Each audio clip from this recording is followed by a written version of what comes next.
It was one of those hot summer days that are just sticky to the touch. Mama had been sick for a while, so Daddy didn't go out to work. He spent the day at home taking care of Mama. I had just turned 8 years old and I was watching them from my room. The house was quiet, but every now and then I could hear Mama coughing. It sounded like someone banging the metal bucket in our yard. Sometimes she would scream because the pain must have been unbearable, and sometimes I heard Daddy's muffled voice saying, "Don't worry, honey, I'm here." Then everything went quiet.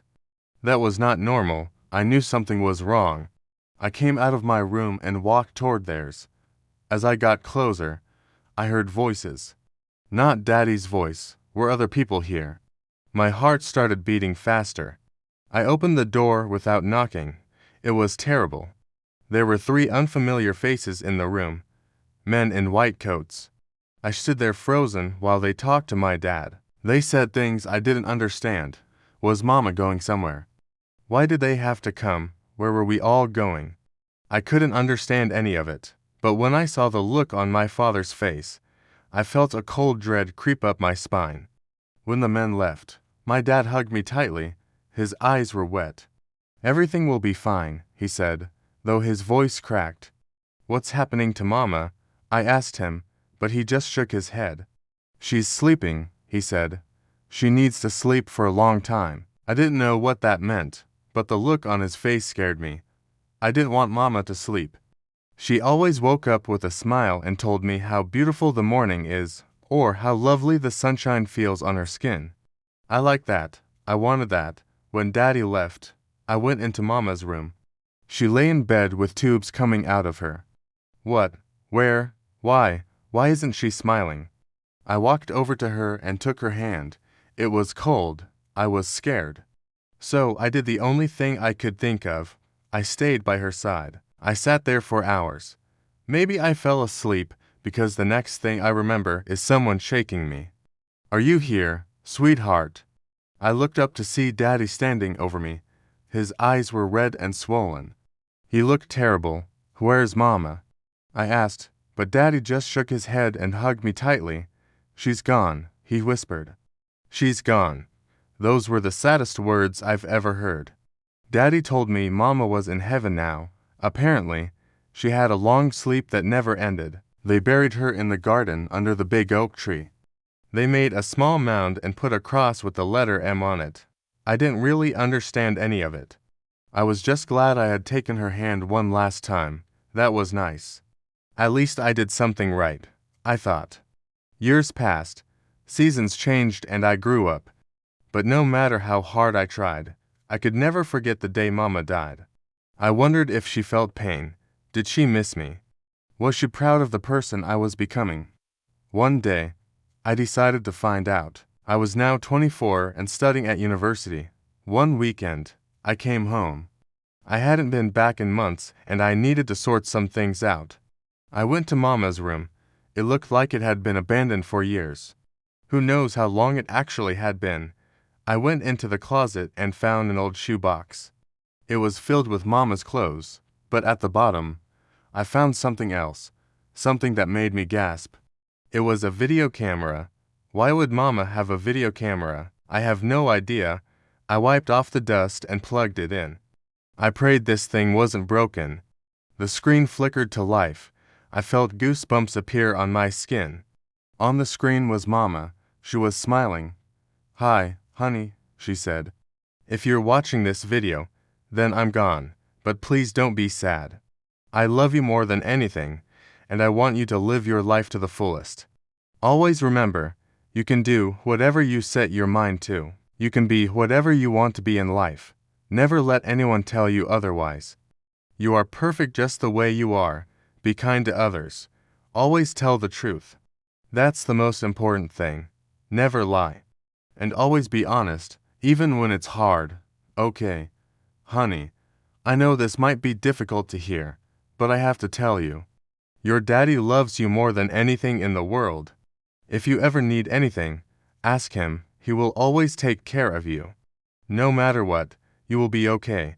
I promise. Remember, I love you, my little girl. Live your life, my darling. Just do your best." Then she blew me a kiss. The screen went black. I couldn't move. Why didn't anyone tell me she recorded this? Why didn't they tell me sooner? Had she known she was going to die? Was that why she recorded the video? A million questions raced through my head, but I had no one to answer them. I watched the video again and again, each time paying attention to different parts. Mama was right. She really loved me. All those times she had told me, "I love you, honey," were true. I knew that, but hearing her say it on tape made my heart break. The worst part was knowing she had recorded this before she died. Yet no one had told me about it. Why? Why didn't they tell me? I went to find Daddy. I didn't know where he was, but I kept calling his name. Finally, I found him sitting in a rocking chair in the backyard. He was looking at the cross in the grass. "Daddy," I said, "why didn't you tell me?" "Tell you what?" he asked, turning around. "About this," I said, holding up the video camera. "Why did she record this before she died?" Tears welled up in his eyes. "Oh, honey," he said, "I'm sorry. I thought you were too young to watch this. I wanted to protect you, but I'm her child," I shouted. "This is my mama and I need to know these things." Daddy looked down. "I'm sorry, Pumpkin," he said. "I'm sorry." I threw myself into his arms. I cried for a long time, letting all my pain out.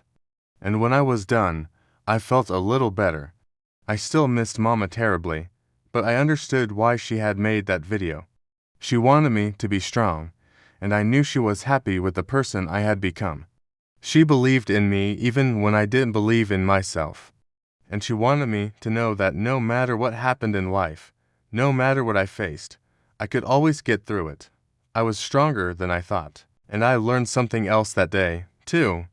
I realized that my dad had carried his grief from Mama for all these years. I had seen him cry only once, but that was many years ago. He had put his grief aside for me. He had endured all that pain for me. I owed him an apology.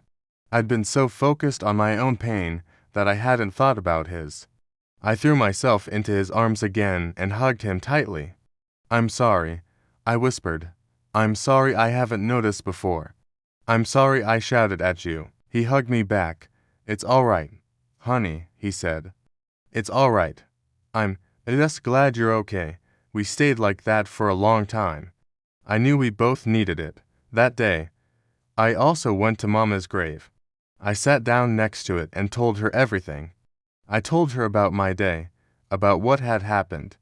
And when I was done, I said, "Thank you. Thank you for the video. I needed to hear that. I love you, Mama." I knew she could hear me, even if she couldn't see me. As the sun began to set, I made my way back to the house. It was time to go. I would keep Mama's memory alive and honor her by living my life to the fullest. I would make sure to do everything she had taught me. I promised her that. One day, when I grow old, I hope my children will sit around me and listen to stories about their grandmother. And when they hear how much Mama loved them, even after she died, they will know they have something truly special within them.